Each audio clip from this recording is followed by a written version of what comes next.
हुआ, झारखंड, बिहार, कुछ लोग, मैं सबका बात नहीं कर रहा हूँ, कुछ लोग मुझे विरोध किए, कहे कि ये आतंकवादी लोग हैं। आप ये आतंकवादी का रथ कहाँ लेके जा रहे हैं?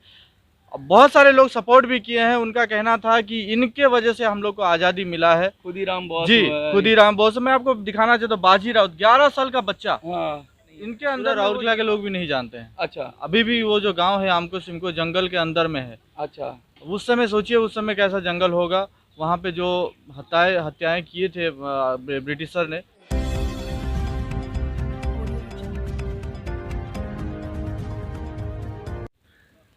कहते हैं आज़ादी इतनी आसानी से नहीं मिली थी।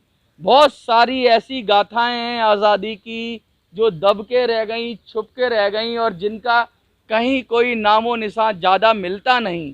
बड़ी बड़ी चीज़ों को हम देखते हैं, सुनते हैं, पढ़ते हैं, लेकिन इतिहास में दफन कुछ ऐसे राज हैं जिनको बताना बहुत ज़रूरी है।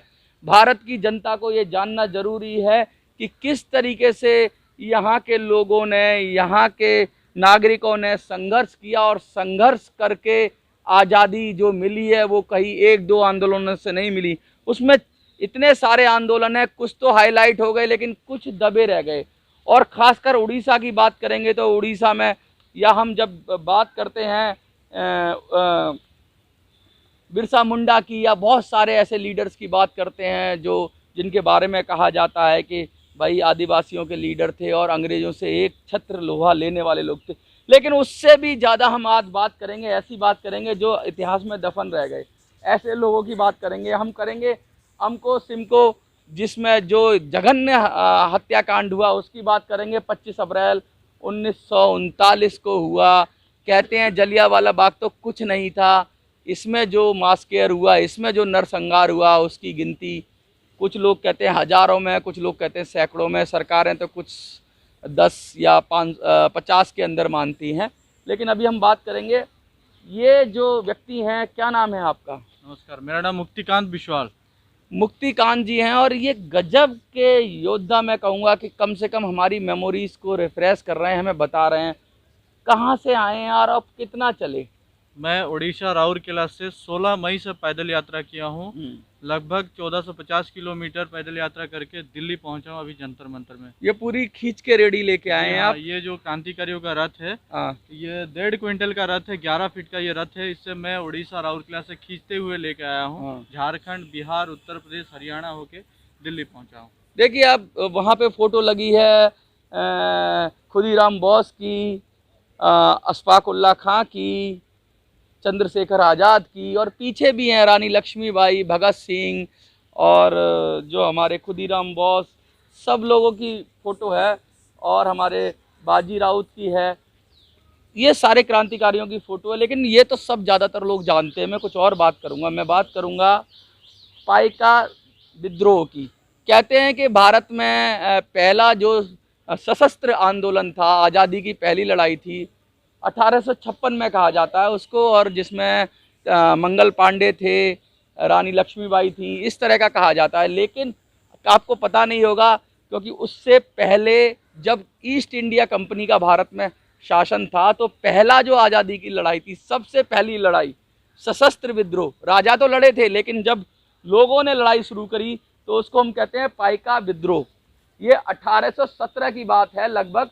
और इसके अंदर पूरे उड़ीसा के अंदर उड़ीसा ने पहल की। और उड़ीसा के अंदर क्या था कि जब ईस्ट इंडिया कंपनी ने बहुत ज़्यादा टैक्सेस लगाए और जो व्यापार था लोगों का वो ख़त्म किया, बहुत सारे रास्ते ब्लॉक किए, तो जो वहाँ की सशस्त्र कम्युनिटी थी पाइका, जो राजाओं के साथ काम करती थी, उन सब ने मिलकर, राजा के साथ मिलकर पहला सशस्त्र विद्रोह किया तो उसको कहते हैं पाइका विद्रोह, जिसमें आम लोगों ने जो थे, जो उन्होंने अपने हथियार उठाए और उन्होंने वो कानून मानने से, अंग्रेज़ों के जो टैक्स थे, जो ईस्ट इंडिया कंपनी के टैक्स थे, उनको मानने से मना कर दिया। पूरे उड़ीसा में फैल गया था और अंग्रेज़ों ने पूरी बर्बरता से, ईस्ट इंडिया कंपनी ने पूरी बर्बरता से उसको कुचल दिया।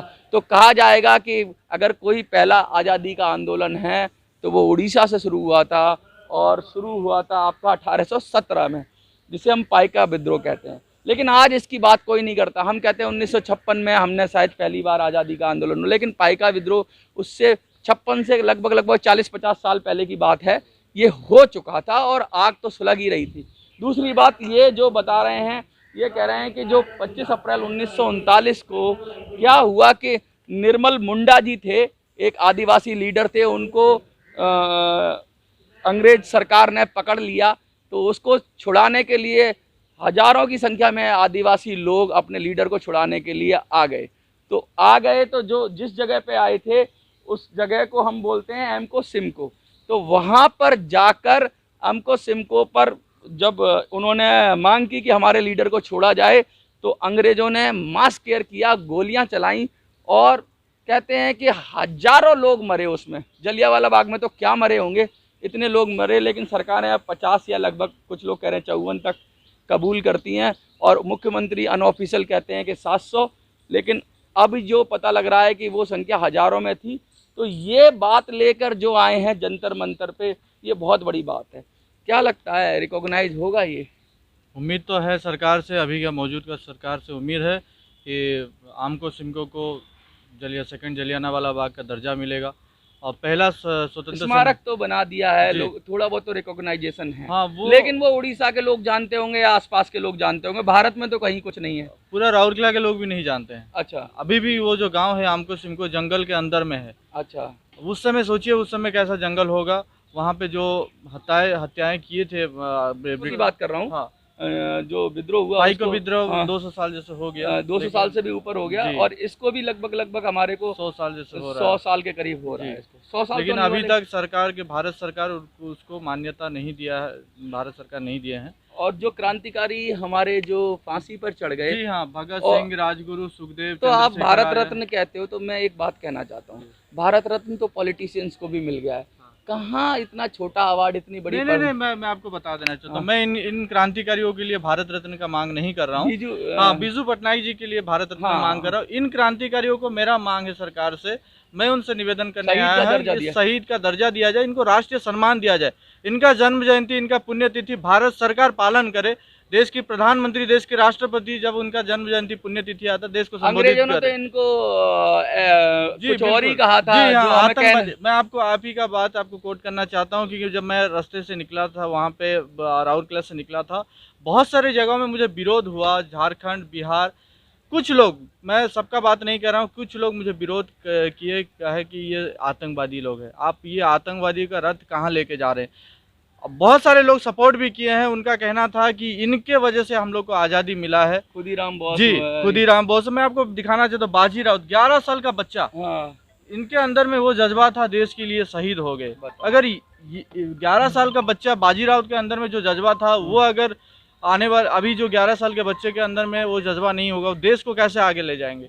मैं यही पूछने आया हूँ मेरे सरकार से, आदरणीय प्रधानमंत्री जी से, कि ये लोग कौन थे, ये लोग आतंकवादी थे या देशभक्त थे। अगर ये लोग देशभक्त थे, क्यों आज तक भारत सरकार इनको राष्ट्रीय सम्मान नहीं दिए हैं, इनका जन्म जयंती, इनका पुण्यतिथि भारत सरकार क्यों पालन नहीं करते।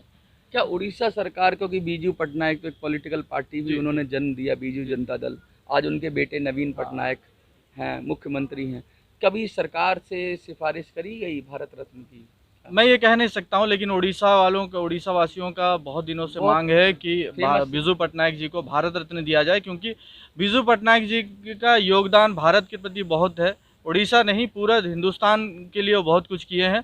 और रहा आप जो कहें कि नवीन पटनायक जी, देखिए इनका जो सोच विचार था और नवीन पटनायक जी का जो सोच विचार है वो बहुत अलग है। आप कैसे यहाँ इनसे जुड़े? और हम तो आए थे उड़ीसा से। अच्छा। उड़ीसा निवास में रहते हैं। अच्छा, जब पता चला कि मुफ्तीकांत जी आए हैं राउरकेला से, तो थोड़ा बहुत देखने के लिए, सहायता के लिए आ गया इधर, क्या हो रहा है, क्या नहीं हलचल। क्या लगता है सरकार से क्या कहेंगे आप? भाई सरकार से जो मांग कर रहा है वो सही मांग कर रहा है, ये उसका तो पर्सनल एजेंडा नहीं है, हाँ। ये देशवासी का एजेंडा है। और 2 महीने से ज्यादा पैदल चल के कोई जज्बात से ही आ सकता है आदमी, कोई आम आदमी तो कर नहीं जो सकता। पागल हो जाता है वो आ सकता है, हाँ। वो पागल है। देश जो को- आजकल कुछ देश के लिए कुछ काम करे उसको पागल घोषित कर देते जी, हैं। मेरे को भी बहुत पागल बोले हैं, हंसे भी हैं लोग हाँ। और मजाक भी उड़ाए हैं। जब मैं यहाँ भी आया जंतर मंतर में, वहाँ भी बहुत सारे लोग मुझे मजाक हंसे मेरे ऊपर। लोग ये तो कहा। बड़े सेल्फलेस है ना, हाँ। उनको कैसे लगता है कि सेल्फलेस कोई आदमी कैसे हो सकता तो है? मुझे फर्क नहीं पड़ता है, मैं आया हूँ मेरे देश के रियल हीरो के लिए। मुझे लगता है कि इनके वजह से हम लोग को आज़ादी मिला है, और मैं उम्मीद करता हूँ कि जब तक सरकार की ओर से कोई जवाब नहीं आता, सरकार की तरफ से कोई अधिकारी मेरे पास नहीं आते इनके बारे में उनको शहीद का दर्जा देंगे या राष्ट्रीय सम्मान देंगे कि नहीं देंगे, तब तक मैं यहीं पर रहूँगा। और रहा, मैं प्रधानमंत्री से मिलने के लिए आवेदन किया था, जब मैं वहाँ से आया था, निकला था, तब मैं आवेदन किया था, लेकिन अभी तक कोई रिप्लाई नहीं आया। मैं प्रधानमंत्री जी का ऑफिस को 8 बार बात कर चुका हूँ कॉल करके, तब भी कोई सुनवाई नहीं है। मैं उम्मीद पे दुनिया कायम है। हम भी चाहेंगे, देखिए बहुत बड़ा इशू है और प्रधानमंत्री जी अक्सर शहीदों की बात करते रहे हैं, हर मंच पे शहीदों की बात उठाते रहे हैं, वो चाहे सुभाष चंद्र बोस की बात हो या उनके परिवार की बात हो। ऐसे ही ये भी शहीद हैं ऐसे, चाहे वो भगत सिंह हो, खुदीराम बोस हो, बाजी राउत हो, बहुत सारे शहीद हैं हमारे। उनको भी कह रहे हैं कि उनको भी सम्मान मिलना चाहिए। अंग्रेज़ों ने जो कागज़ों में लिख दिया उनके बारे में, क्योंकि वो अंग्रेज़ी सरकार से लड़े थे, तो सरकार से जो लड़ता है उसको तो वो कह ही देते हैं अपनी भाषा में जो भी कहना चाहते हैं। लेकिन अब तो देश आज़ाद है, उनका सम्मान, जिन्होंने देश के लिए हंसते हंसते फांसी पे चढ़ गए, उनका सम्मान रिस्टोर होना चाहिए। दूसरा, जिस तरह से मास्केर हुआ है उसको, एमको सिमको को, उसको भी पूरी तरीके से वही इतिहास में अच्छी तरह से पढ़ाया जाना चाहिए और लोगों को बताया जाना चाहिए कि ये जलियांवाला बाग, ये भी एक जलियांवाला बाग था जहाँ अंग्रेज़ों ने बर्बरता दिखाई।